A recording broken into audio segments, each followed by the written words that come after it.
Good afternoon, everyone. I'd like to call this meeting to order. In the absence of the committee co-chairs, I am chairing the meeting today. I will call this meeting to order and ask the clerk to conduct roll call, please. Thank you, Chair. Councillor Bateman. Councillor Crater. Present. Councillor Easton. Councillor Foster. Present. Chair Gale. Present. Councillor Yip. Present. Councillor Jordan. Councillor Kaiser. Present. Councillor Olson. Present. Councillor Rigby. Present. Councillor Seaborn. Present. Councillor Cisco. Present. Councillor Sorrento. Councillor Whalen. Present. Councillor Woodavine. Present, thank you. And we have regrets from Councillors Kiokio, Diodati, and Morocco. Thank you.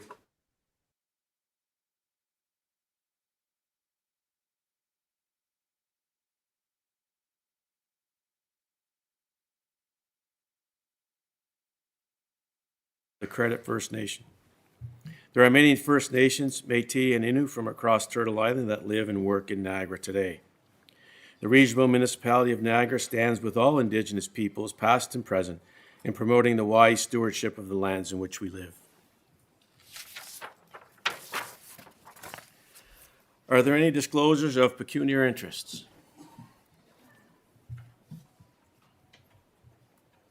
Seeing none. Moving on to delegations. We have a number of delegations today on the agenda. I'll remind delegates of the 10-minute time limit and that, that all discussion will be conducted through the chair and in a respectful manner. We will take questions after hearing from the first three delegates and then moving on from there. On the first group of delegates regarding the state of emergency for mental health, homelessness, and addictions, I will call on Alicia Gugu.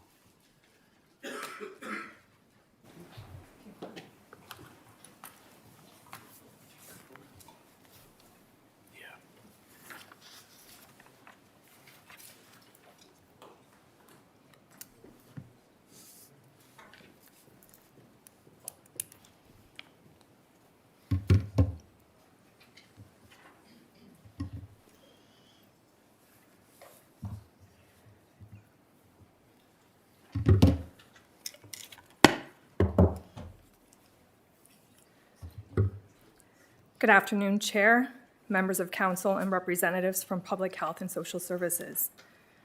Thank you for the opportunity to speak today on this issue, on an issue of urgent and growing importance to Niagara and to the province of Ontario. Homelessness, addiction, and the systems responsible for prevention, intervention, and recovery. Across Ontario, 29 major municipalities have formally called on the Premier of Ontario to declare a province-wide state of emergency related to homelessness and substance use. Niagara also declared a state of emergency. These calls are not symbolic, they reflect a crisis that municipalities can no longer manage on their own. I appeared before this region in late September on the same issue, and unfortunately, conditions have not improved. At that time, I contacted shelters throughout Niagara to ask about bed availability. Every shelter reported being full, with an average wait time of approximately 2 weeks. With more than 300 tents across Niagara and shelters operating at capacity, hundreds of people are left without immediate access to safety and support. This outreach occurred during warmer months when demand was typically lower, clearly demonstrating that our system cannot meet even baseline needs. Homelessness cannot be addressed in isolation. It is deeply connected to addiction and mental health, areas that fall within the mandates of Public Health and Social Services. Current wait times for addiction treatment remain lengthy, 4 to 6 weeks for short-term programs and several months for longer-term treatment. During these waits, people are left vulnerable. One of the most critical gaps in our system is the lack of safe, stable interim housing for people waiting for shelter, treatment, or discharge from hospitals and detox facilities. Too often, individuals are released with nowhere safe to go, forcing them back into homelessness and unsafe environments. This significantly increases the risk of relapse, overdose, and death. Safe interim housing is not optional. It is essential. Addiction is also frequently a symptom, not the root cause.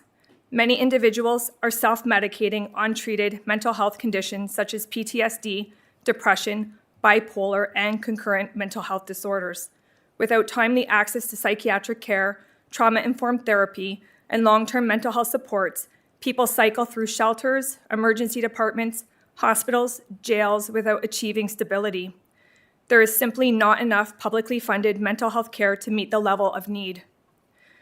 As this crisis grows, it places increasing strain on other public systems. Survival-driven crimes rise, not because people are inherently criminal, but because desperation becomes part of daily existence. Police services, emergency responders, courts, and correctional facilities are increasingly being used to manage social and health crises rather than preventing them. The cost of reacting to crisis after crisis far exceeds the cost of investing upstream in housing, treatment, mental health care, and stabilization supports. I speak to you today not only as a delegate, but as someone with lived experience. In 2003, I experienced homelessness and addiction firsthand. This was 23 years ago, and what is deeply concerning is that conditions today are far worse than what they were. The demand for shelter beds, treatment programs, and mental health services has grown significantly, while capacity has not kept pace. Wait lists are longer, systems are more overwhelmed, and people today face barriers that are far greater than what I experienced. When someone finally decides to seek sobriety, they are often met with wait lists and nowhere to remain while waiting. I was admitted to my first residential treatment program in Port Colborne directly from the streets. Despite completing the program successfully, there were no shelter beds available upon discharge, and I was forced back into the streets. I remained homeless for several years, not because of lack of motivation or desire for sobriety, but because of systemic gaps and a lack of continuity of care. I cannot imagine trying to navigate recovery today in an environment where demand so dramatically exceeds capacity. Sorry. Are you okay? This crisis has also had devastating consequences for my family. On Christmas Eve in 2018, my sister's lifeless body was pulled from a tent at a homeless encampment. Her death was not inevitable. It was a result of untreated trauma and systemic barriers. She was a daughter, a sister, and most importantly, she was a mother. My 29-year-old daughter lives on Gale Crescent in St. Catharines, an area that has become ground zero for homelessness. I see it every time I visit her and my grandchildren. What I see today is far worse than what I experienced myself. The scale has grown, suffering is more visible, and desperation is deeper. The crisis will not disappear if we look away. In a short period of time, conditions have already deteriorated. Inaction does not protect communities. It allows people to fall further into harm. Without decisive action, this crisis will only continue to grow. Treatment centers and transitional housing save lives. In 2006, I was fortunate to live in a transitional house for approximately 18 months after exiting a treatment facility. While mental health supports were limited, the stability it provided was critical. That facility no longer exists today. It was demolished. Its absence represents a loss of proven solution while demand continues to rise. When 29 Ontario major municipalities are calling on the province to declare a state of emergency, this is no longer a local issue. It is a province-wide emergency. Municipalities are managing a crisis that far exceeds its jurisdictions and financial capacity. I respectfully urge this council, in collaboration with public health and social services, to advocate for a province-wide declaration of emergency recognizing homelessness and addiction as an Ontario-wide crisis, increased and sustained provincial funding for emergency shelter capacity, safe interim housing while waiting for treatment, transitional supportive and affordable housing, trauma-informed and trauma-based mental health services, diagnostic and psychological supports for concurrent mental health disorders, a coordinated, integrated system of care that reflects on real-world issues and needs. Finally, I urge this council to advocate directly to the province of Ontario to declare a province-wide state of emergency on homelessness and addiction. 29 Ontario big city mayors are calling on the province to take this step.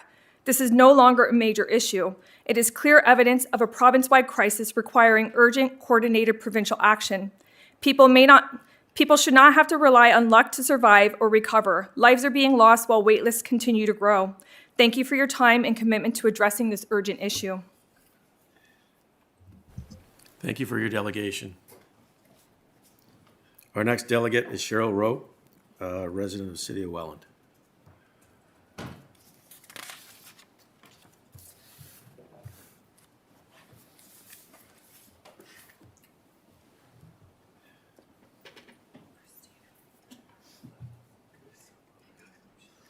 Well, I have to say her delegation was amazing.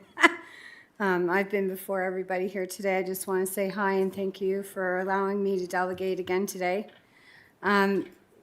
She touched on a few things that are important, and the importance is for the region, Emergency Operations Center to communicate with our Provincial Operations Emergency Center as well as the Ministry of Health. And I want to add maybe the Ministry of our judicial system based upon the need for change in our Mental Health Act. Maybe we can ask the province to look over the Provincial Mental Health Act and add addictions to it.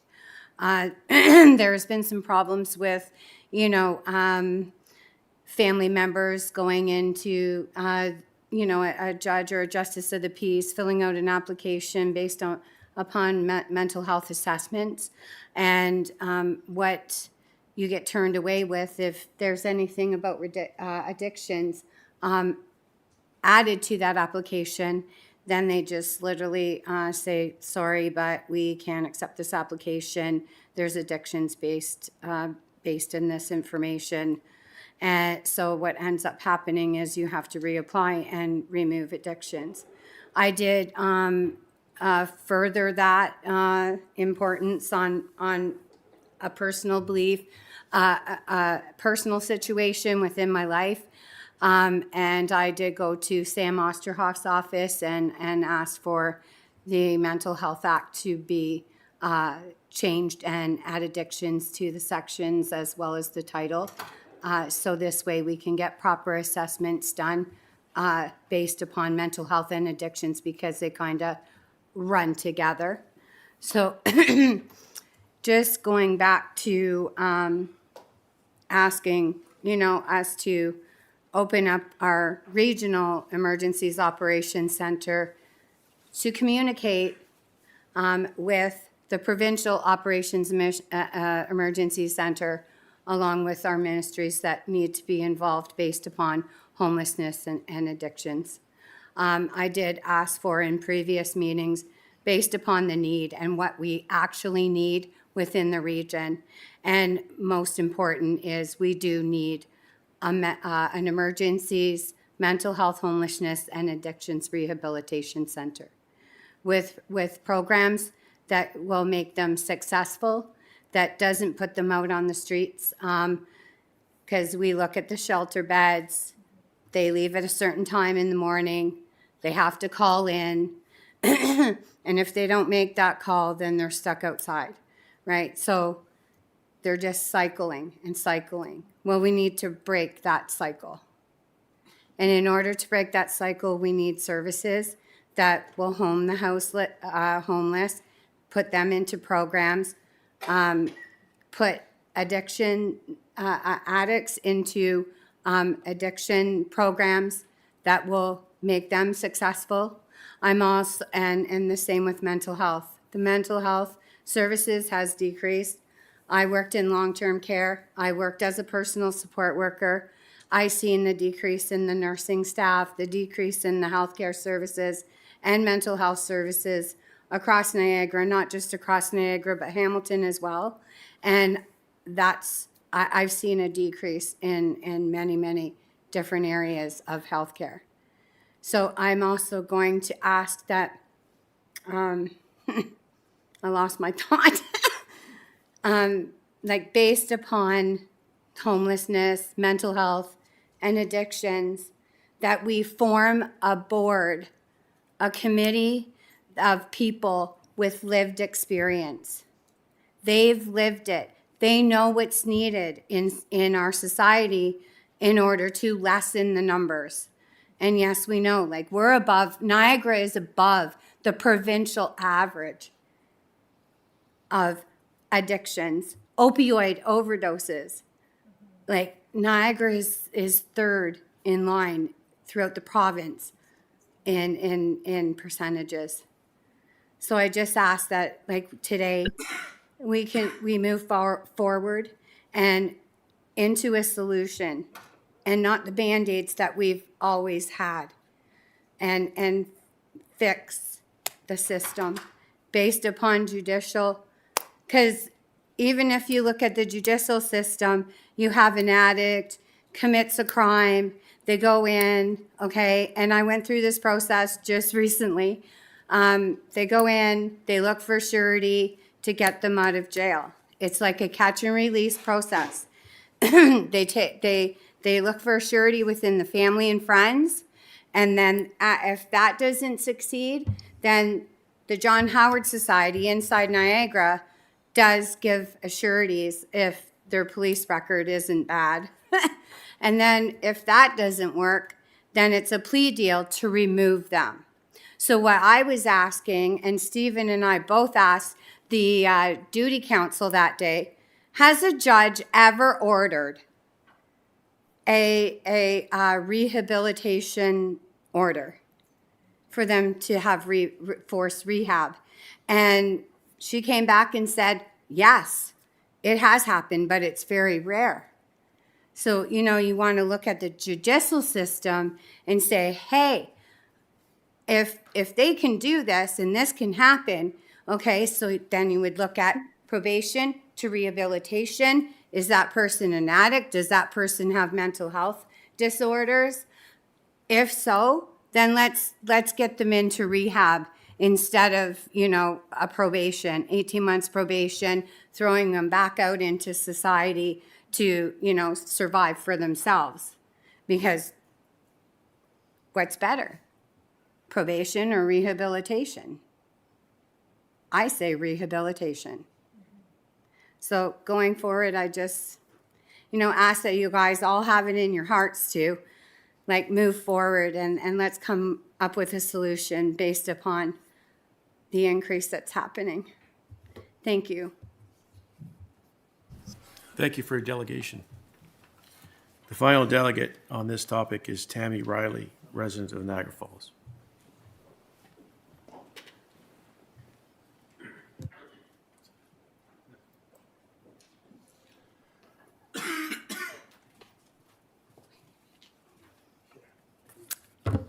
Good afternoon, Chair and council members. I've lived in Niagara Falls for about 30 years, and I'm here today as a community member, a parent, and someone who has seen firsthand what happens when people fall through the cracks. I want to start by saying this, that I recognize that many people, staff, service providers, outreach workers, and counselors are working incredibly hard under very difficult conditions. I also recognize municipalities are being asked to carry responsibilities that were never meant to sit at the local level. My purpose today isn't to point fingers, it's to talk about people and about solutions.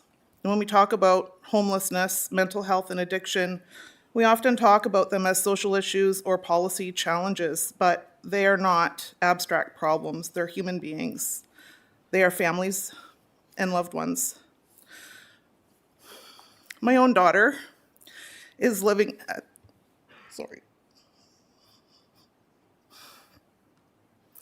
My daughter Courtney is living at this intersection, all three of these crises. After experiencing severe childhood trauma, her mental health began to deteriorate. She had support mental health care and family standing behind her all the way. That professional mental health support ended when she turned 18. Without continuity in trauma-informed care, she turned to substances as a way to cope. Over time, addiction and poor mental health made it harder to maintain stable housing, and she now experiences transient living. This did not happen overnight, and it did not happen because she lacked strength, intelligence, or love, because she's very loved. Sorry, I'm not looking for sympathy, but I just share her story because it reflects what so many families in the region are quietly living through. These are not people who chose crisis, but people who were shaped by it. I truly believe that prevention is key. Early mental health support after trauma, accessible addiction treatment before crisis, and stable housing as a foundation, not a finish line. If those services had been in place earlier, my daughter's path and the paths of many others might look very different today. But we also need to be honest, we are now far beyond prevention alone.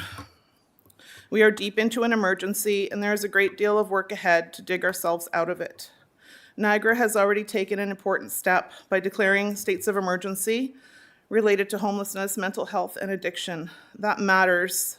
It signals that the situation is serious and that local capacity is stretched. I'm here today to ask what comes next.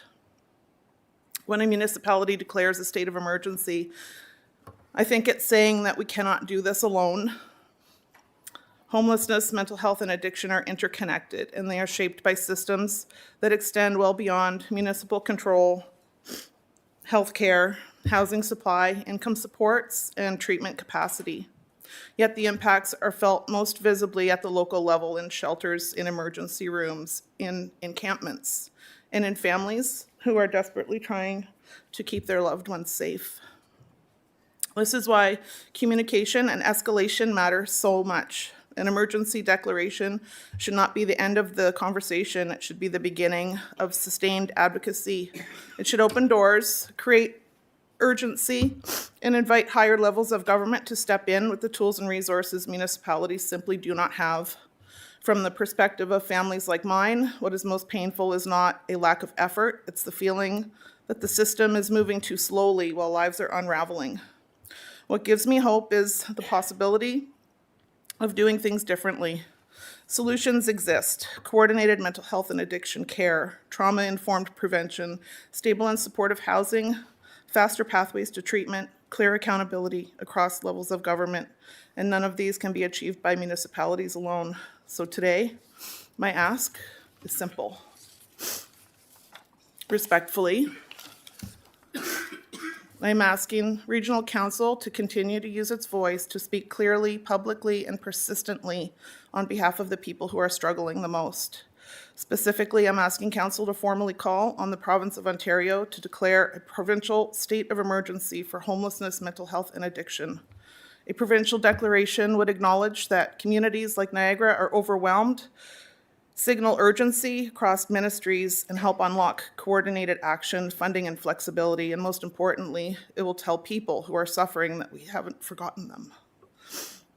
These are not social ills to be managed quietly. They are human beings who deserve dignity, care, and timely support. As a parent, I want to believe that my daughter's life and the lives of others like her can still stabilize and improve. And as a community member, I want to believe that we can respond with compassion, urgency, and courage. So I'm asking Council to help make that possible by escalating this issue and calling on the province to act. Thank you for your time today. Thank you. Are there any questions for the three delegates?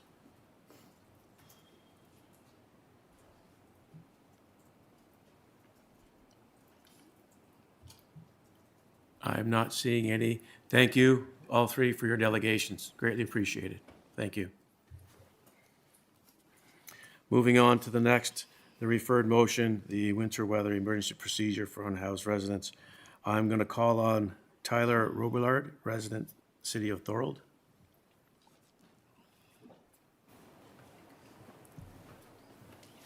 How are we doing, friends? Hopefully we've had a nice winter vacation. I want to start off by saying this. Resolutions are cheap.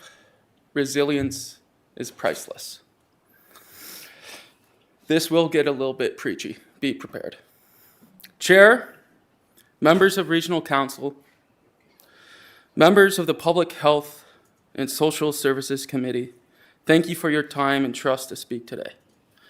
My name is Tyler Robillard. I am a community advocate and someone who has spent more than a decade working at the intersection of public safety, private enforcement, homelessness, addictions, and mental health crises across this region. I've worked patrol, I've worked shelters, I've worked in emergency placements, I've stood in hallways at 3 a.m. with people who had nowhere left to go. I want to be clear on the outset.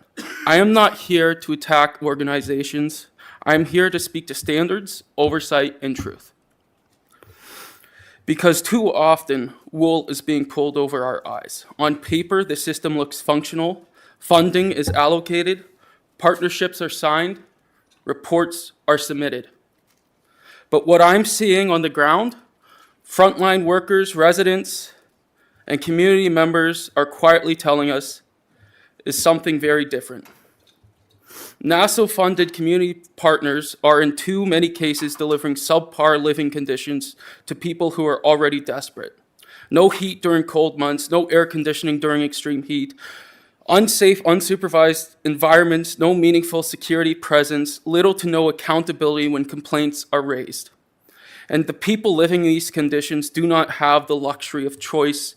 They are not consumers selecting services. These are human beings who have run out of options. Which brings me to why I'm here today.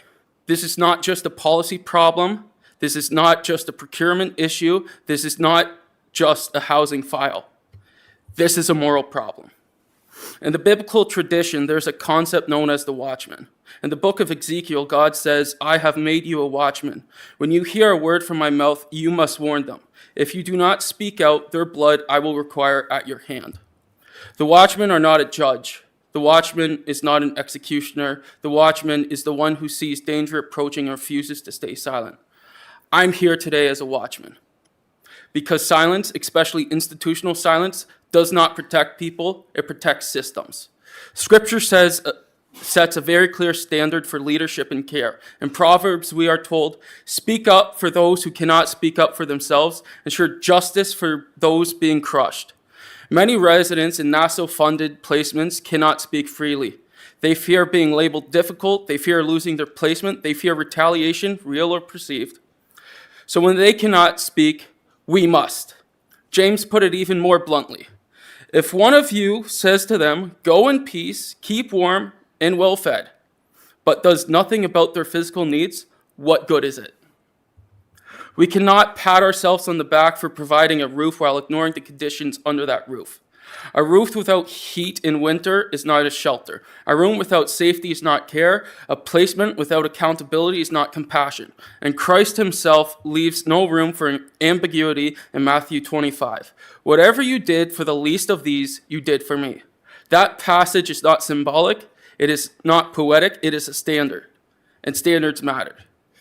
What concerns me the most is not that problems exist. Problems will always exist. But what concerns me is the gap between reporting and reality. When complaints are minimized, when patterns are dismissed as isolated incidents, when oversight becomes passive instead of active, this is where public health intersects with public trust. We are not merely funding services, we are endorsing outcomes. Delegation is not abdication.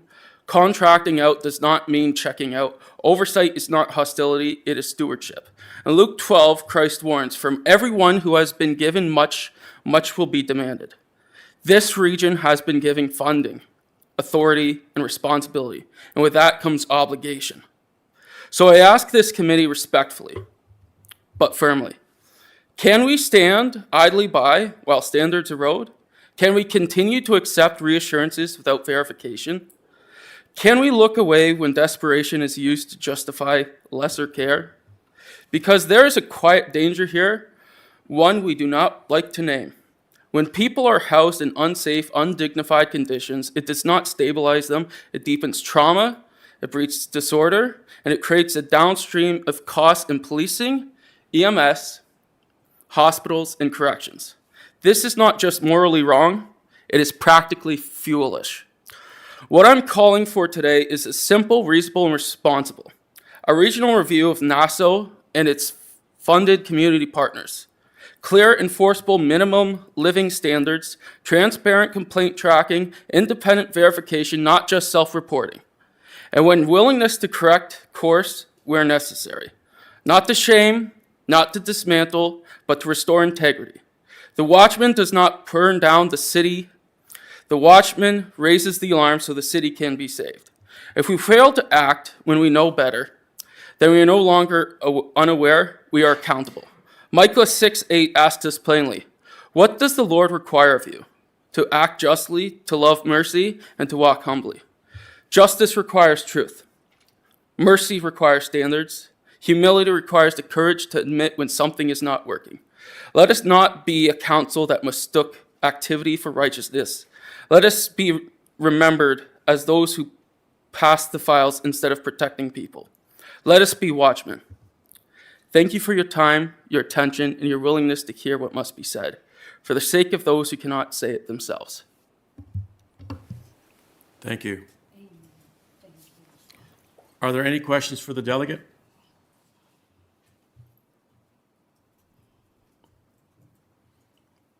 I'm not seeing any. Thank you very much for your delegation. Moving on to 5.1, the presentations. Excuse me.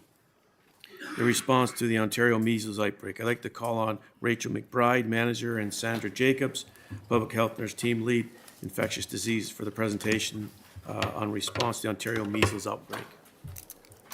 Welcome. Thank Floor is you. yours. Thank you, Chair, and good afternoon, members of committee. We appreciate the opportunity to participate today to share information as it relates to Niagara Region Public Health's response to the Ontario measles outbreak.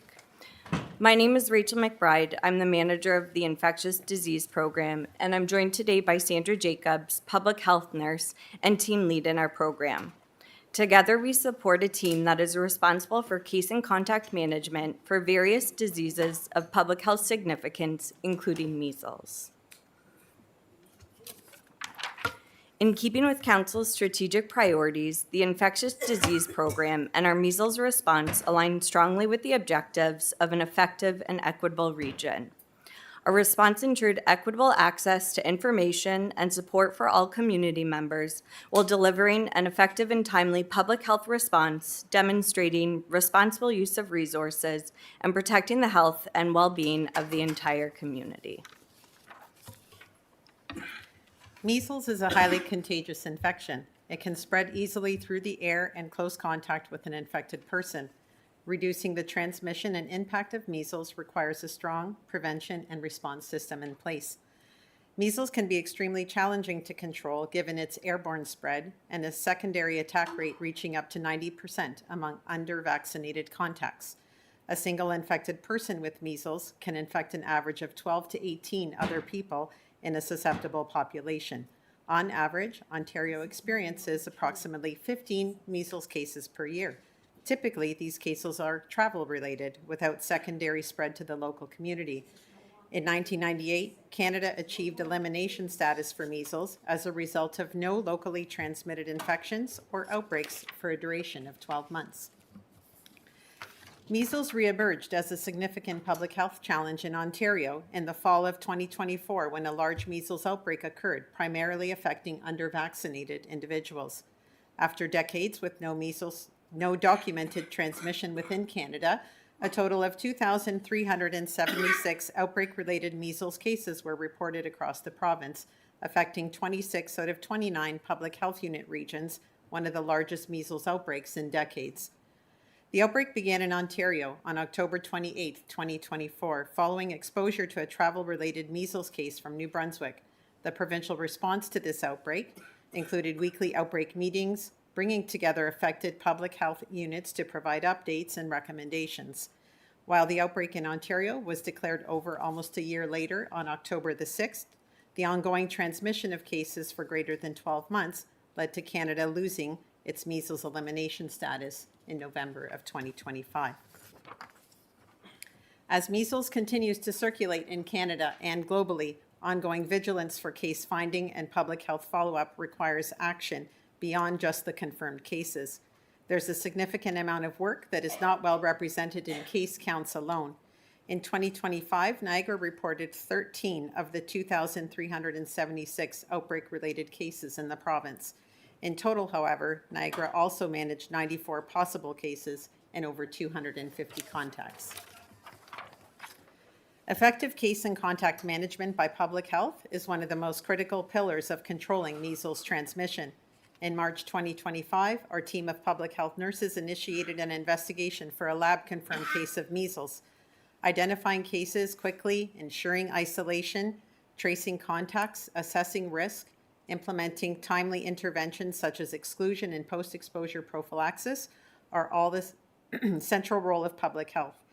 Measles investigations typically include a thorough assessment to determine the risk to the public. When contacts are identified, all persons are notified of their potential exposure.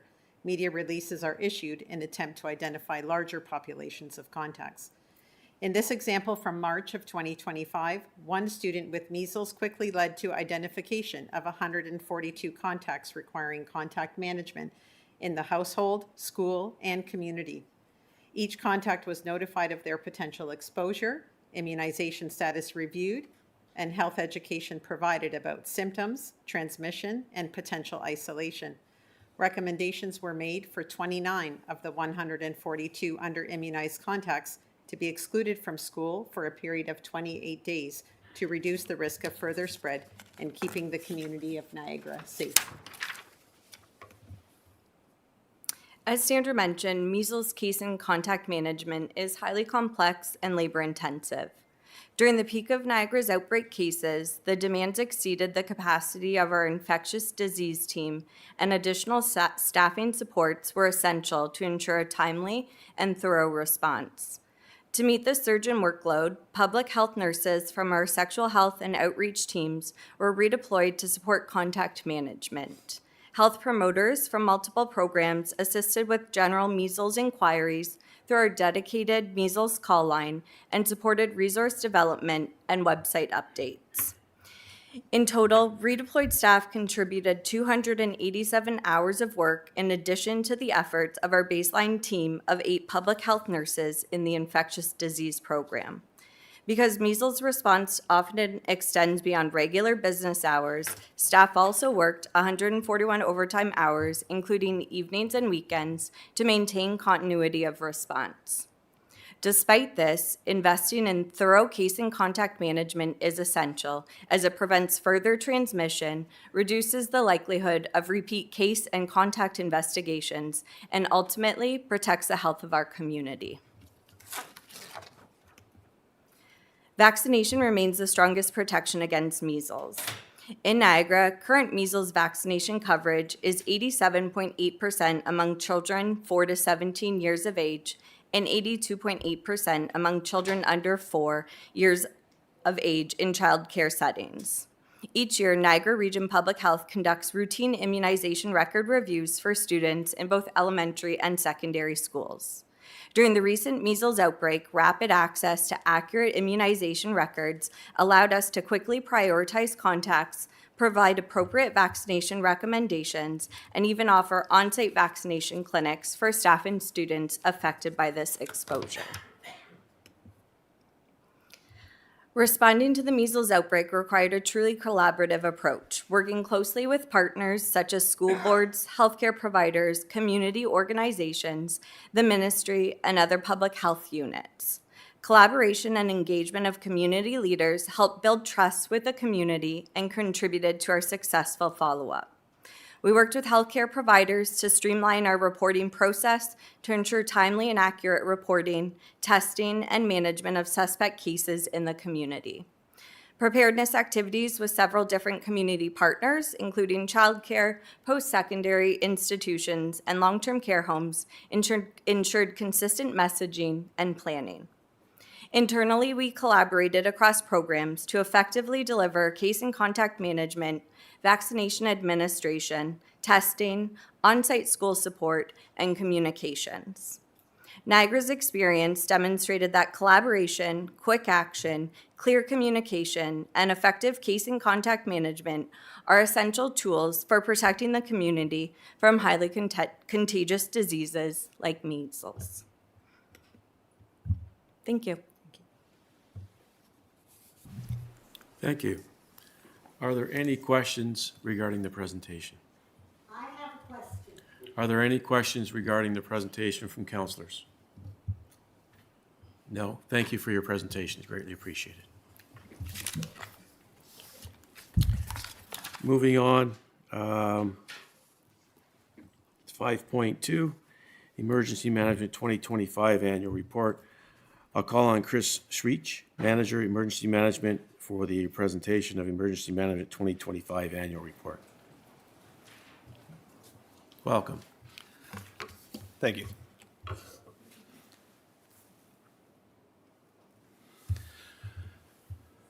Good morning, Chair and councillors of the committee. My name is Chris Shea, Manager of Emergency Management for the region. Today I'm here to present a concise overview of the 2025 Emergency Management Annual Report. This report reflects a year of transition, stabilization, and measurable progress in how Niagara prepares for, responds to, and learns from emergencies.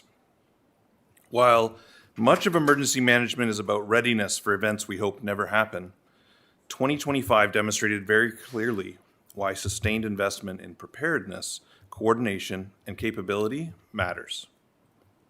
My goal today is to show you what was accomplished, how it directly supported residents and frontline services, and where your continued support will make the greatest difference going forward. In 2025, the Emergency Management Program focused on 4 core areas: staffing stability, training and exercises, strategic projects, and coordination. First, on staffing, after some time of uncertainty, the emergency management team was fully staffed for the second half of the year. This allowed us to move beyond maintenance mode and begin rebuilding capacity and relationships and increasing internal alignment. Second, on training, we delivered more than 2,600 hours of emergency management and incident management training to nearly 100 unique participants in the region. By regionalizing the provincial course content, we've improved engagement and relevance for the participants while avoiding more than $30,000 in external training costs. Third, on special projects, the Legacy Gas Well program alone brought more than $500,000 in provincial funding into Niagara. That funding directly paid for training, equipment, public education materials, drones, communication systems, and a large-scale regional exercise. These 2 photos are from the multi-agency exercise conducted in Wainfleet through the Legacy Gas Well project, bringing together fire, police, EMS, emergency management, and private sector agencies for training and coordination. We were pleased to have Councillor Kiokio in attendance, along with provincial delegates, and I know that Councillor Morocco sent her regrets for that day.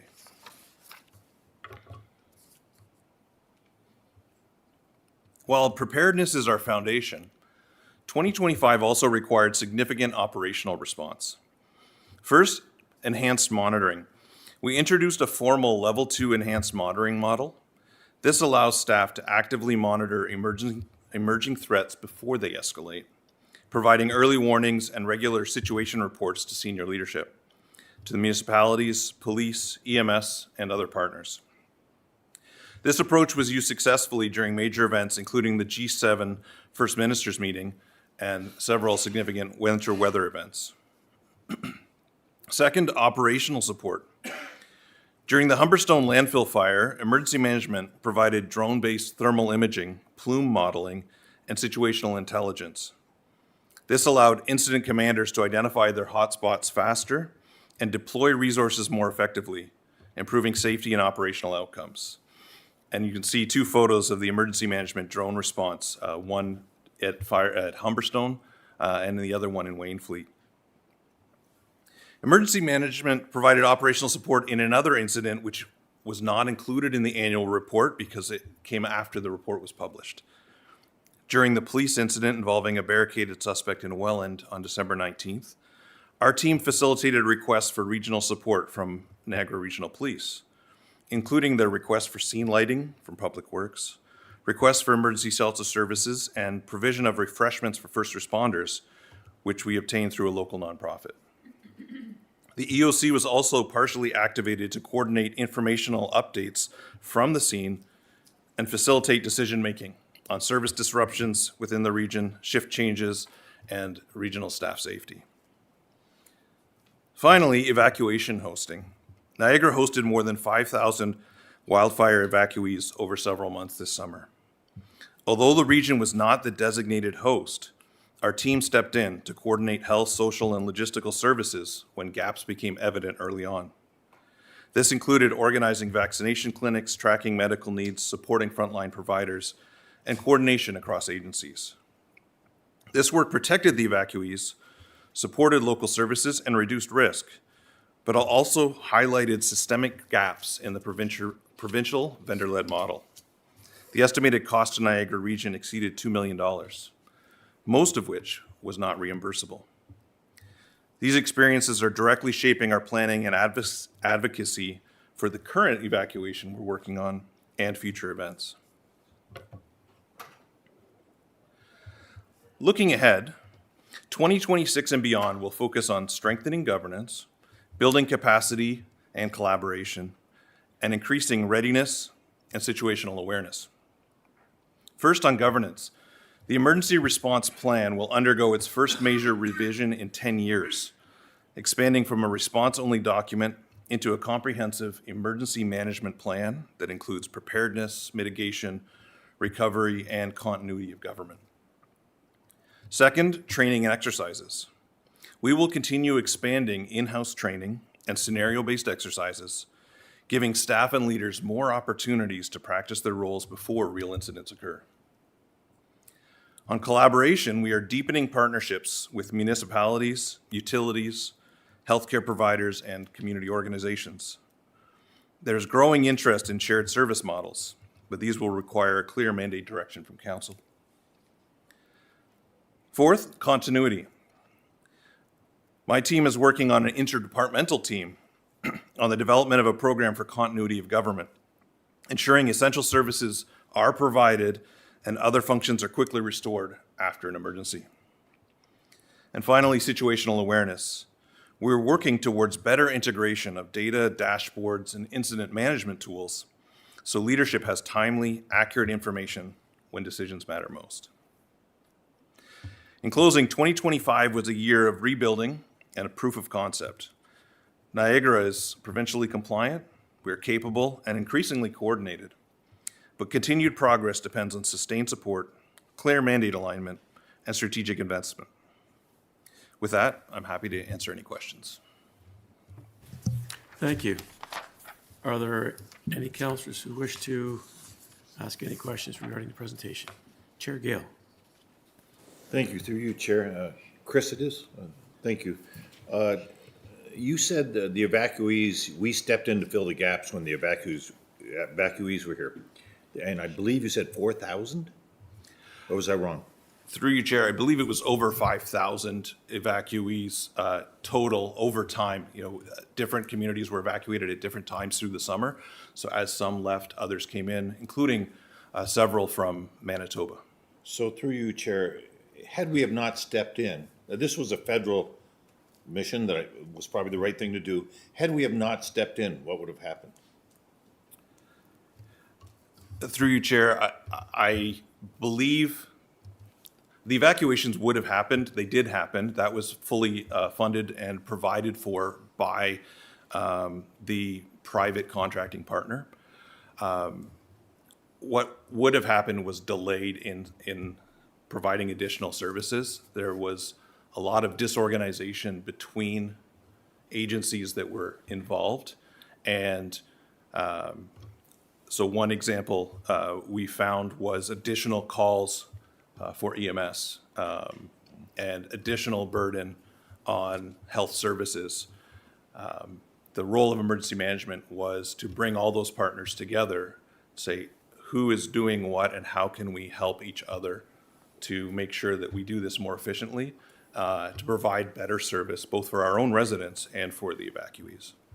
So through you, Chair, so I believe you said, correct me if I'm wrong, that the amount was about $2 million that we weren't reimbursed for? Through you, Chair, the total of $2 million does include some that we were reimbursed for, most of which we were not reimbursed. However, a portion of it, the then Chief of Emergency Service or Medical Services did negotiate a contract with the contractor, the provider, so that EMS was reimbursed with federal funds. That happened partway through the summer. I don't remember the exact date, but the services after that were covered under this contract. So again, always through you, Chair, what are we not whole of the amount? Because I'm thinking of the money that could go to other organizations. How much are we, have they let us down, if you want to say it that way? Through you, Chair, I don't have that specific number. It would take a little bit of more addition, mathematics. The 2 million was rough estimates. But the other uncertainty is whether that can even be reimbursed, because it was under, all services are provided under a contract, and the federal arrangement is only to fund their contracted provider. And so the only way that we can recover costs is through that provider, which is what we're doing as best we can with the operation now. So my final two-part question, how do we make sure this doesn't happen again, that we get reimbursed down the way for this? Because we have a lot of organizations we should be helping. And is there any other recourse for us to get the rest of this money? And again, I believe it's federal government. Yes, through you, Chair. On the first part, we're actively now working with the contracted partner. So for example, when the new evacuation started, I believe we're at 4 weeks ago now, EMS initiated a contract right away so that their services are being provided for under contract. And working now to look at what is the total extra cost. It's not very high right now, and how we can move that forward so that this time around we are not put out. On the second part of the question, I have reached out to my colleagues at the Provincial Emergency Management Office and continued conversations about whether we can recover any of those funds from the previous round. So I'm sorry, that adds another question. Yeah, I thought this was a federal initiative, but they're both provincial. The Indigenous that came down here because of the water problem, as well as the fires, were both provincial. Through you, Chair, the funding for those programs is federal, but when the way the federal government has it set up is that it's through an arrangement with provincial emergency management to establish the partnerships for hosting. So we go through the contracted provider to the province to the federal government. So to you, Chair, with my new position, can I lean on your position, or I know you're the acting chair, but that I can follow this up if you were not being made whole? Because if I have to go someplace to try and get it, and I look at the doctor nodding his head, whoever can report to me, so this doesn't happen again. We should always be welcoming to people in distress. I get that. But we have a lot of organizations depending on us for help. And if I can help that with my new position, I would like to do that. Councilman? Certainly, through you, Chair, the Manager of Emergency Management has put together a protocol for us to time track all the time we're spending. For example, for the current evacuation, and we know as the summer goes on, as flooding and floodplains begins in many communities, as wildfires, as smoke, and there's further evacuations, we now have a protocol that we can log the hours that we are spending.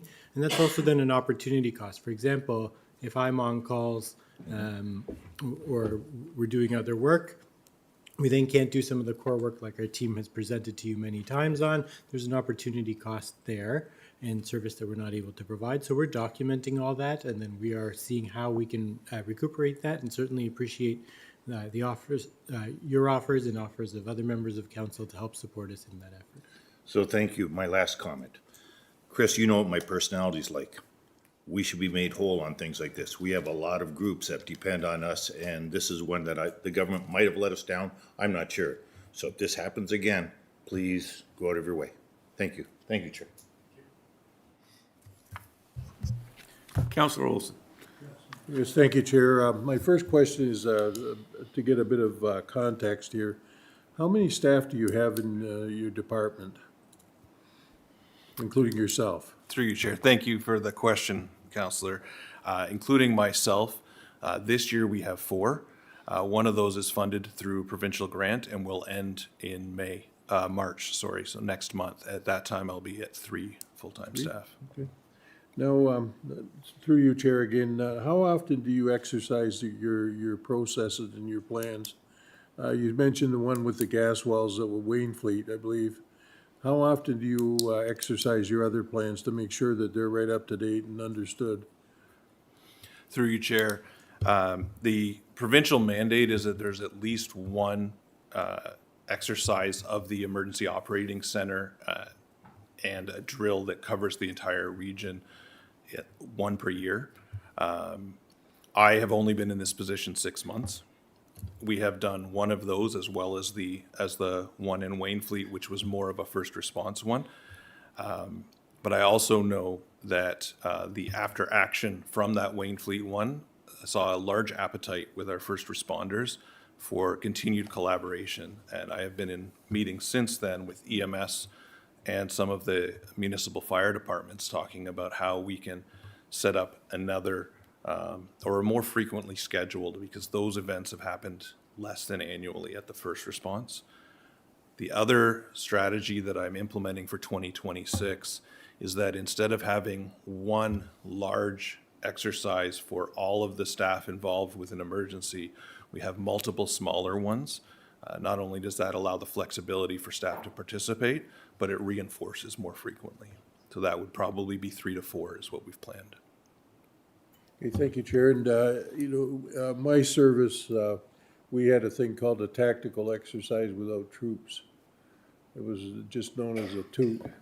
And that was a low cost,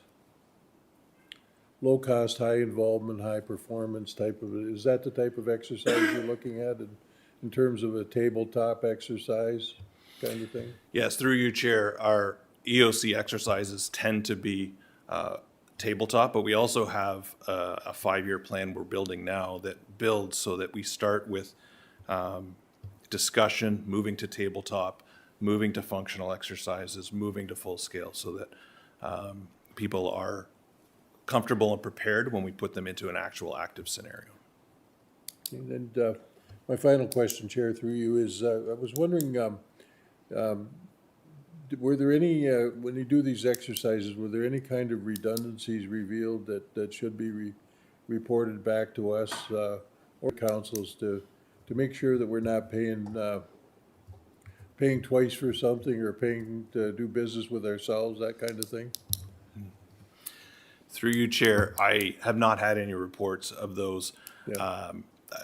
To be honest, most of what I see is gaps rather than redundancies in terms of emergency management and emergency response.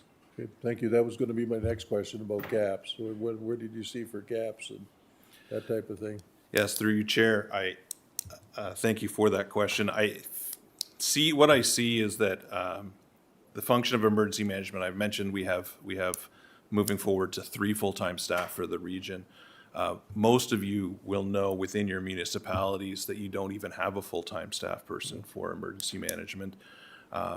I recently had the privilege, I believe it was November, of assisting Welland with their annual drill exercise, and just bringing in through my team, the resources to have prepared, because it is complicated to prepare an exercise and make sure that it runs smoothly.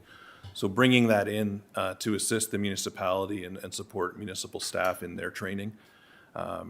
And we find that is also the same for those of you that have, I'll be honest, no municipalities have a full-time employee, because there's a shared employee for some municipalities that, everybody's getting 25%, for example. And so just trying to update, keep in compliance, but also to exercise regularly and keep not just emergency management staff, but municipal staff prepared for response. That is a gap that we just don't find enough time with the number of people that we have in the region resourced to this. Thank you, Chair. That's it. Thank you. Councillor Foster.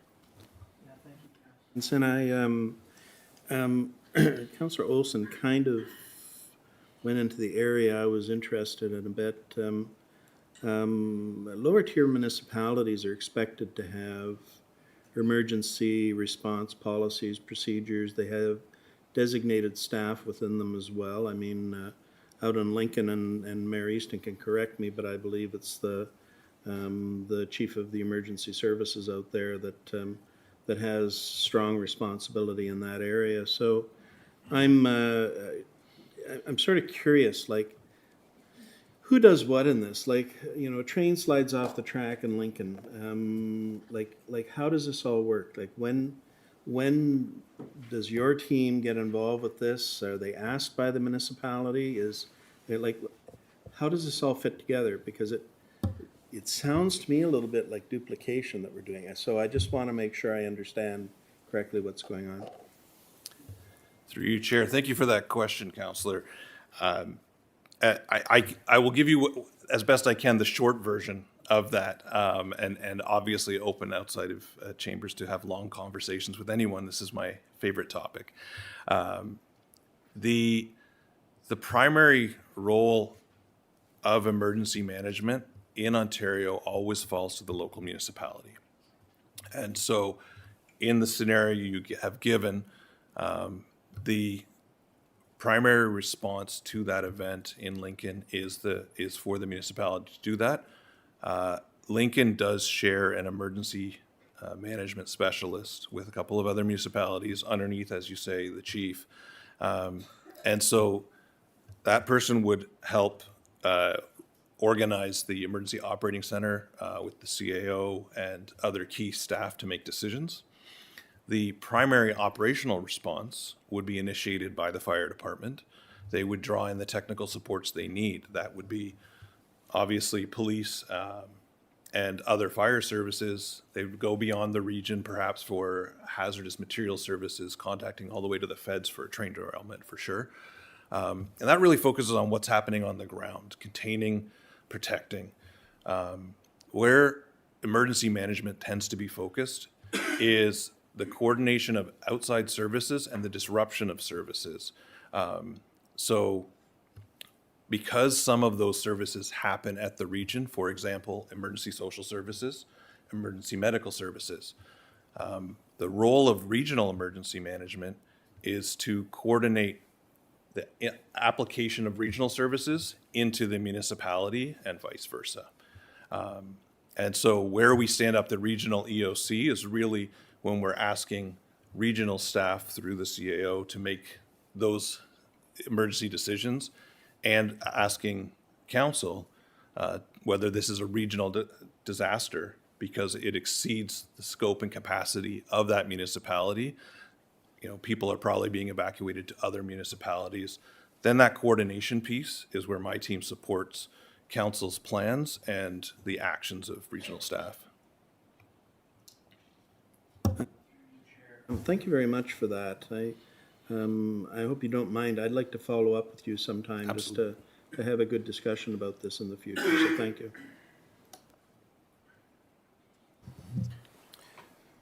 I don't see anybody else there. Thank you, Mr. Shea. Appreciate it. Thank you. Next, we're going to move on to 5.3, the councillor motion, the winter plan. And I will call on Kathy Cousins, Director of Homelessness Services, with a presentation respecting this. And I'll note that COM 3-2026 agenda item 7.8 provides additional information as well. Kathy, the floor is yours. Thank you, Chair. Welcome this afternoon. I'm here to walk through the homelessness winter weather response and the evolution of the plan over this season in response to the motion on the agenda today regarding winter weather. And we'll see if today's the day I can do it. Yes. The region has an existing structured, tiered winter weather response that scales up outreach, shelter capacity, and transportation as temperatures drop, ensuring supports are available and coordinated across the system. Niagara's homeless winter weather response is not static, and it has been reviewed, strengthened, and expanded multiple times this season to better align with provincial practices, community need, and our changing weather conditions. Niagara makes it part of its practice to review and respond to changing demands for services and make ongoing adjustments in line with best practices. As such, our responses across the homeless service sector has grown and changed over time. In the past, Niagara operated seasonal shelters in addition to our regular system.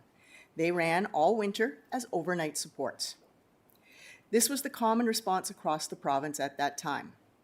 As best practices evolved, Niagara moved forward to year-round, all-day, housing-focused shelters that provide services such as housing readiness, income supports, referrals to mental health and substance use programs, and physical health access.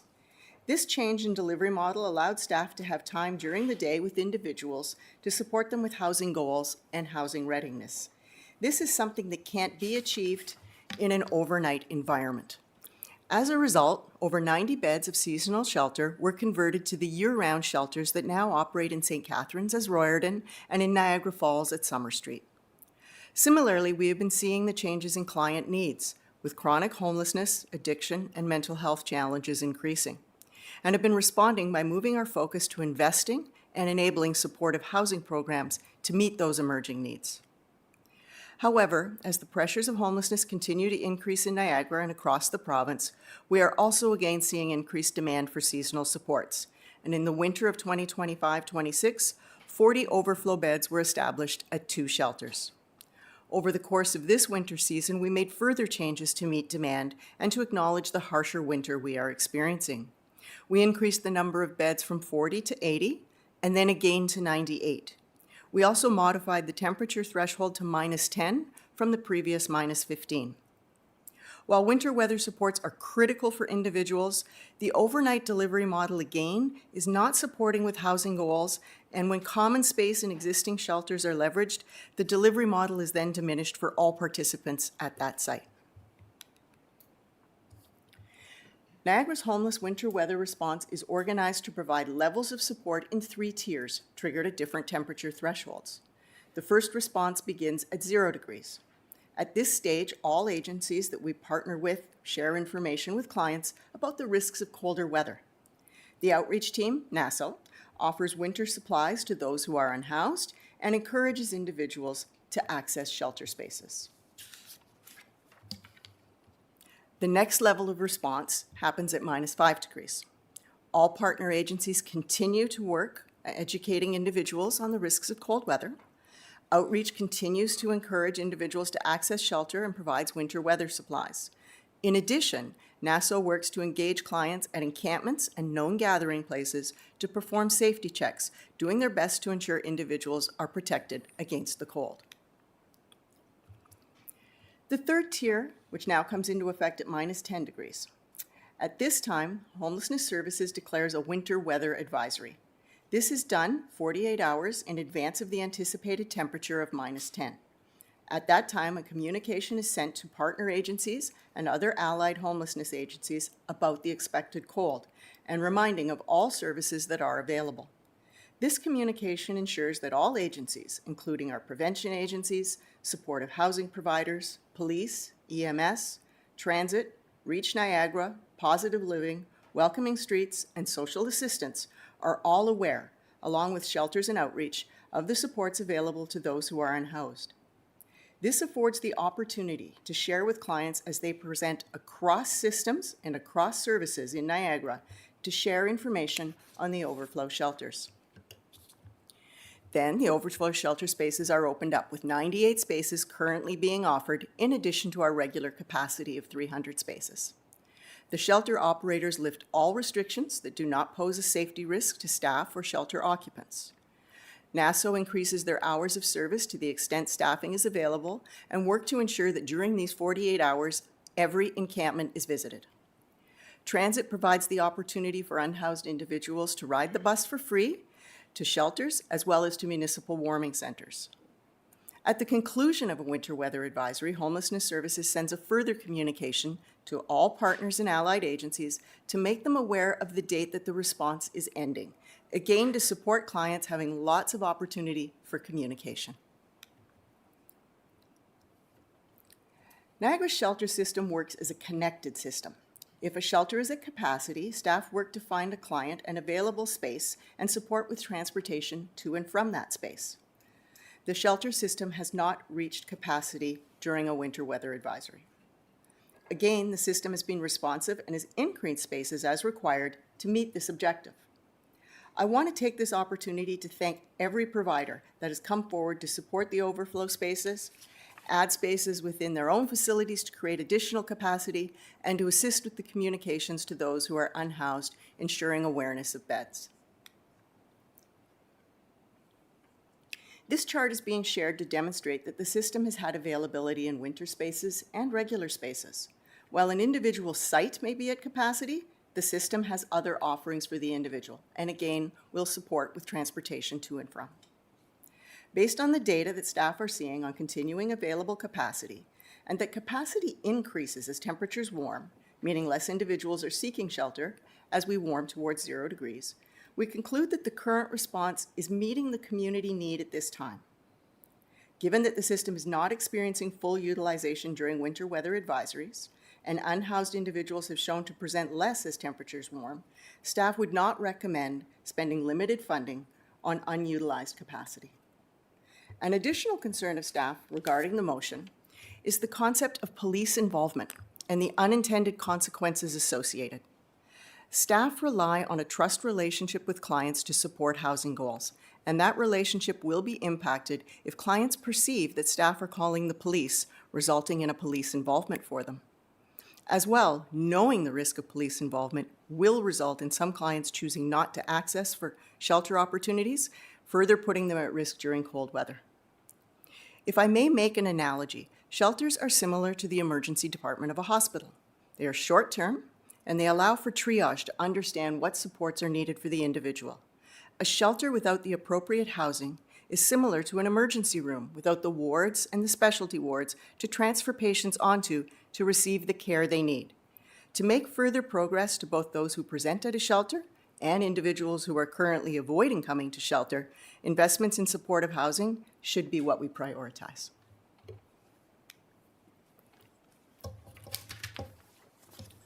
Chair, with your indulgence, I just make a few brief comments that I think are very important for both you as well as the public. Thank you, Kathy. The homelessness system, consisting of the region as a service provider, the many incredibly valuable community outreach support and prevention agencies, and our local municipal partners, delivers service to some of our most vulnerable and challenged community members, not just economic and housing challenged, many with mental health, substance, incarceration, and/or legacy shortfalls and systemic support considerations. We are not the health system. We are not the justice system. It is not a realistic expectation for us to be the solution for every challenge every unhoused individual faces. Given the complexity of challenges associated with being unhoused, the folks delivering services as part of the homelessness system are doing an outstanding job for those that choose to accept their services, and doing so compassionately, effectively, and strategically. While it is very tragic to acknowledge that members of our community have passed away while being unhoused, and in some cases while experiencing adverse weather conditions, It needs to be clear that this cannot be attributed to an inadequacy in the winter plan or the services provided by our extremely dedicated system staff. I again wish to counter the narrative currently in the media that further investments in cold weather sheltering spaces would have prevented a death. No client seeking shelter this winter has been turned away due to capacity issues. The system has had surplus capacity at all times throughout this consistently cold winter. I would never recommend to Regional Council an incremental investment in specific service or area without balanced consideration for all of the important services that the region has responsibility for. The affordability crisis is real for all of us. Financial resources are finite. Staff do not recommend further cold weather shelter space investments associated with shifting the winter weather advisory trigger from minus 10 degrees to 0. However, staff have recommended incremental investments in enhanced shelter supports, outreach programming, as well as housing. And subject to the passing of the 2026 levy budget, Regional Council will be making strategic investments in support of the unhoused. Thank you, Chair. Thank you, Director and CAO. Are there any questions regarding the presentation? Councillor Woodavine.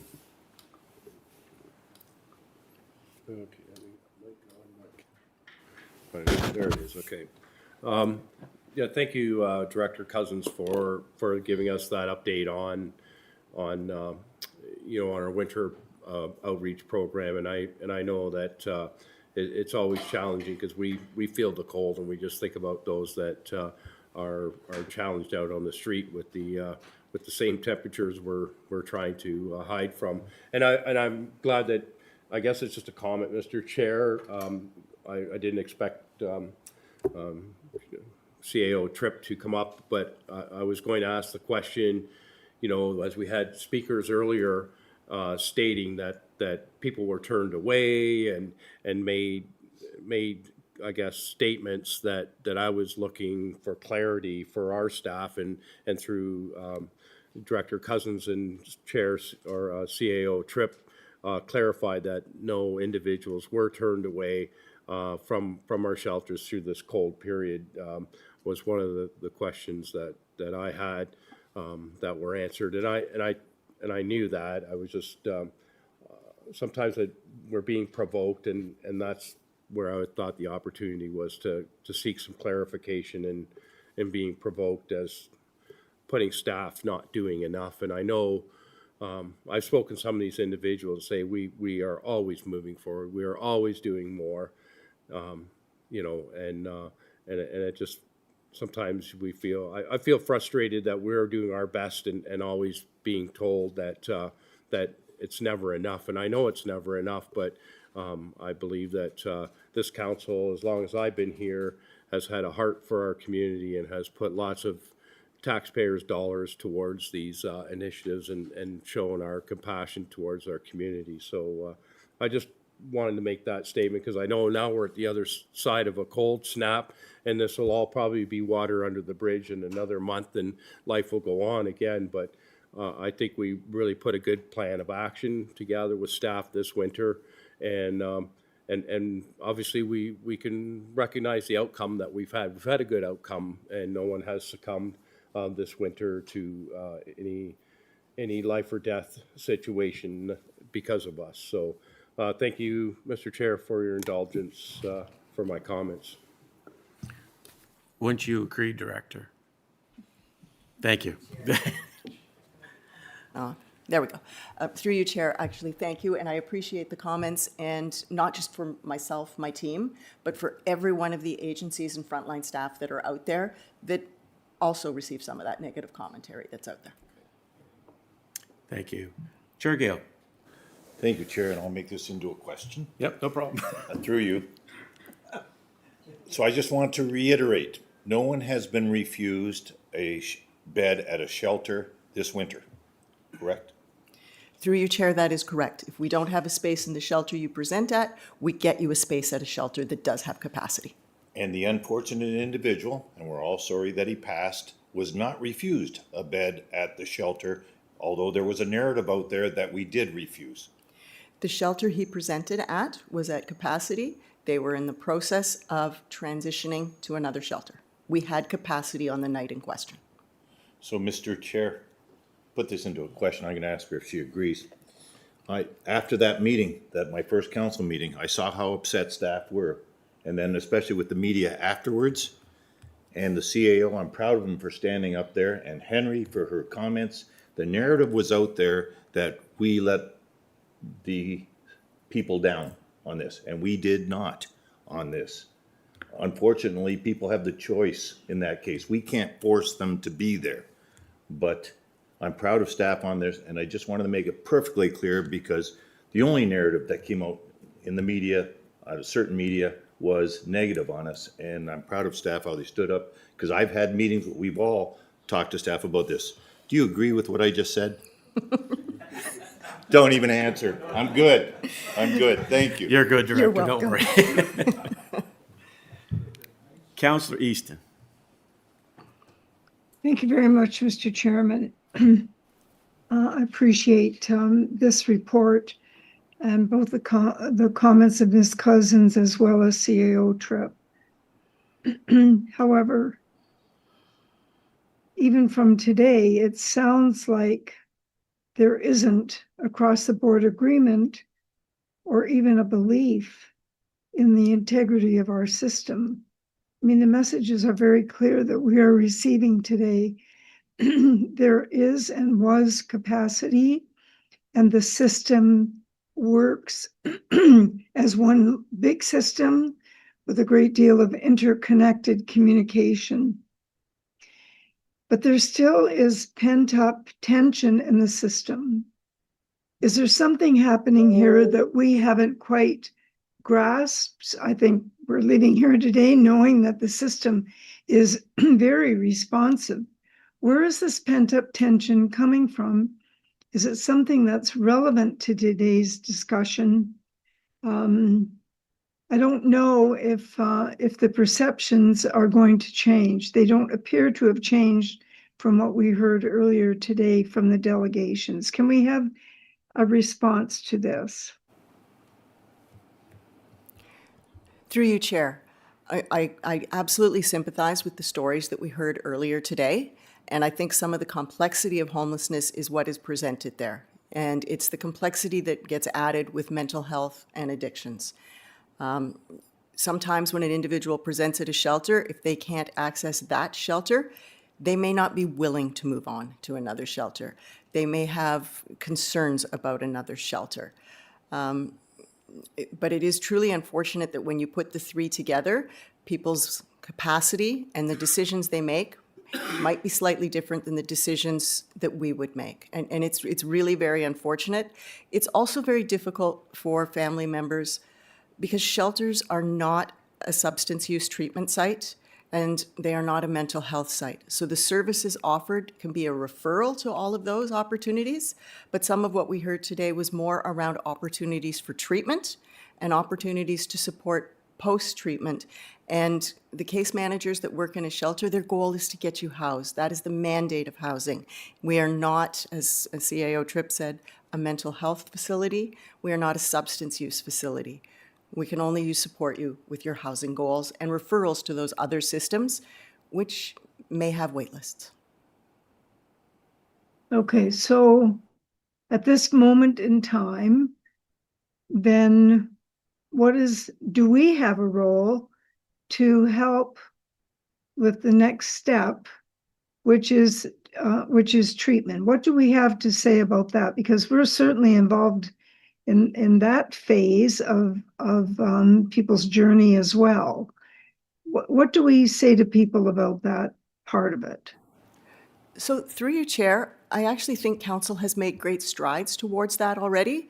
And it's the investments that we've been looking at and the supportive housing strategy that has been brought before you with the implementation plan that's to come in March. And much of that supportive housing strategy would include opportunities for mental health and substance use.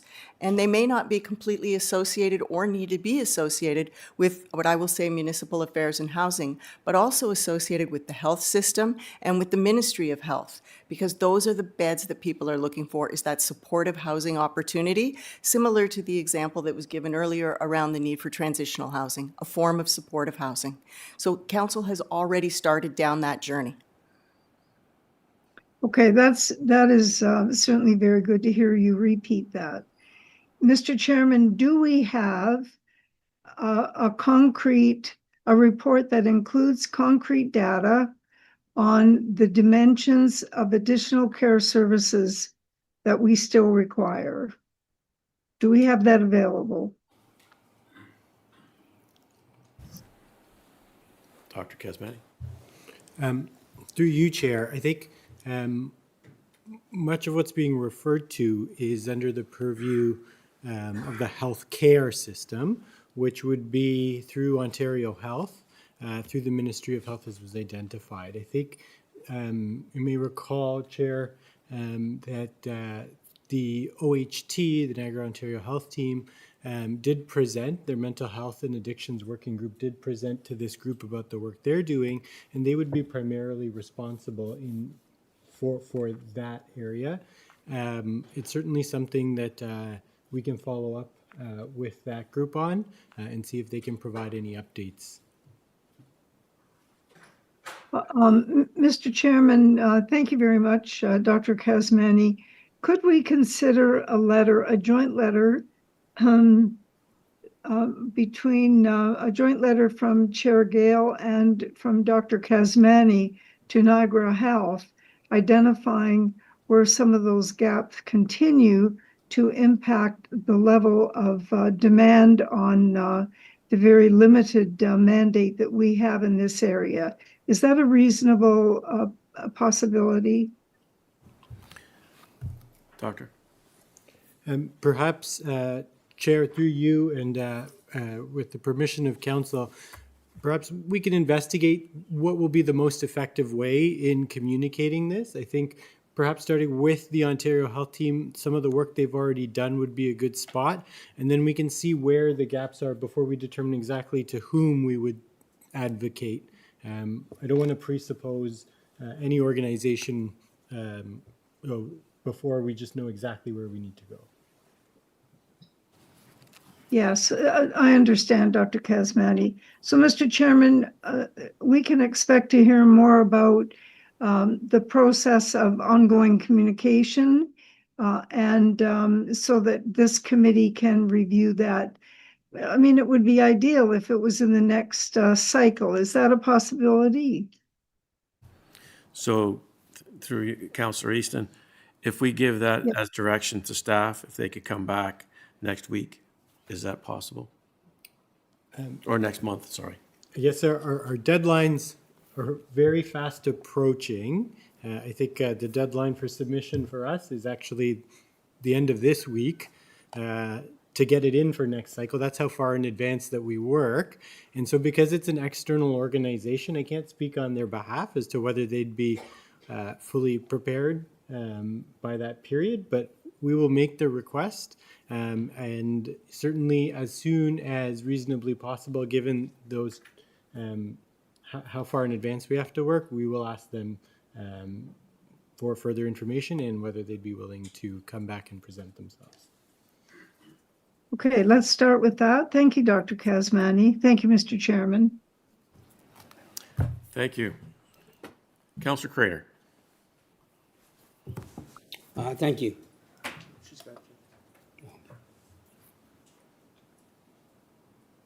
The shelter on Summer Street, that's the one in Niagara Falls, and that's the one that I get hundreds of calls from. So I have a couple questions on it, because people have asked me this. That was originally a senior center, and then the city of Niagara Falls gave it to the region on the condition that we would make it into a shelter. And people have asked me, did we spend any money at the region to convert it into a shelter? Was there any cost to it, or did we just make it a shelter immediately and people then were housed in it with the kind of care that they needed? So the question simply is, was there a cost? And if there was, can you tell me how much it cost so I can tell the public that contact me that we did an investment in the shelter to make it one from a senior shelter? That's my first question. Thank you. So through you, Chair, yes, we did purchase the land from the city of Niagara Falls.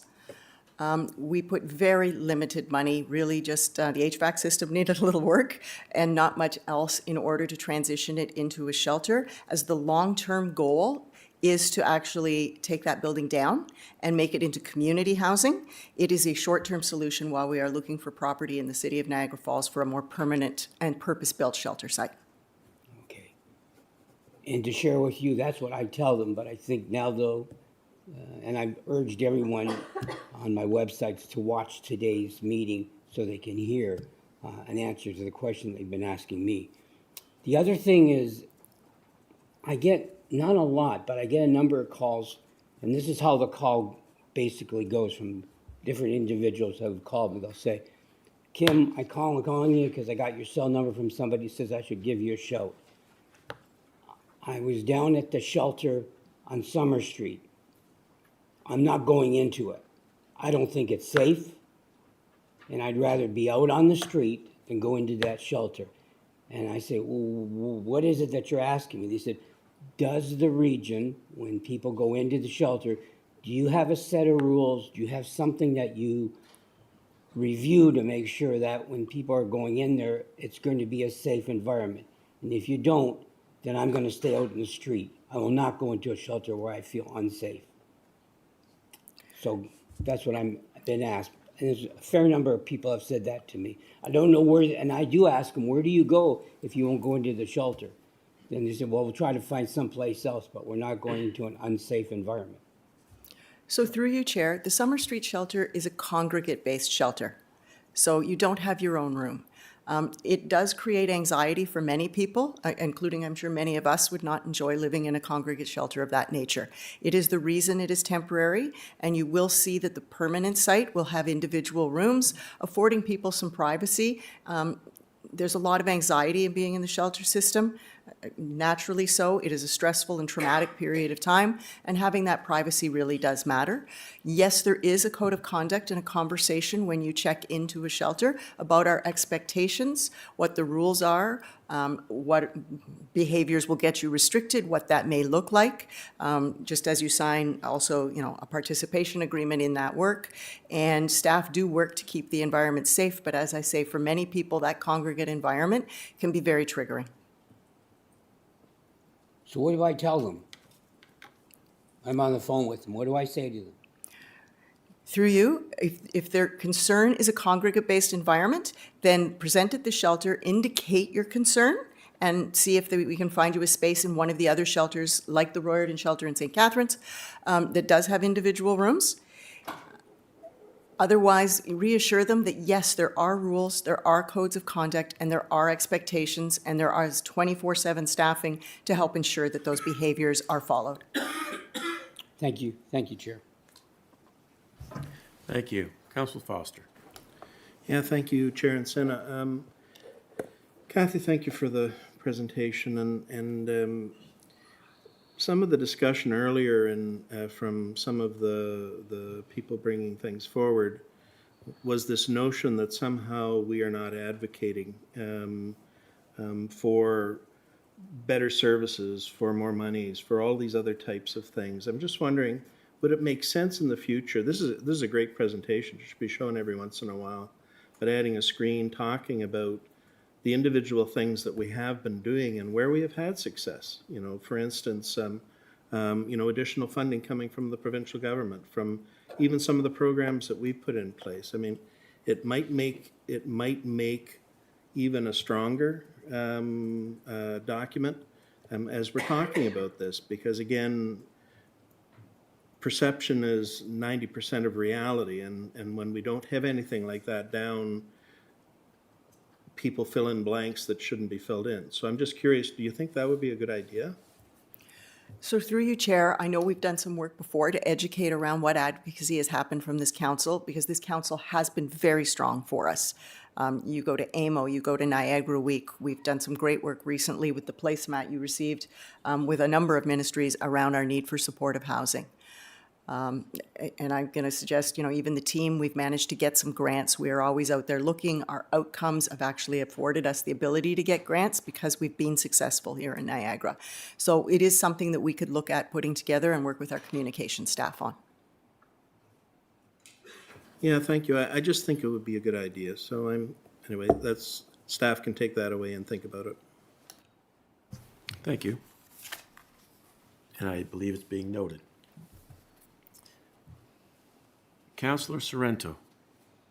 Thank you, Chair. Through you to the director. A resident has asked me to ask staff, are all of our shelters dry shelters, the ones that the region operates, and zero tolerance for drug use within the shelter system?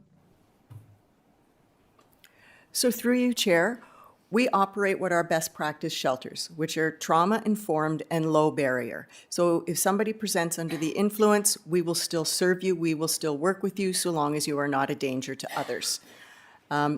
We do not allow use inside facilities. That is a definite no-no. But we have been very tolerant of being low barrier on property, and again, very much so when you are presenting.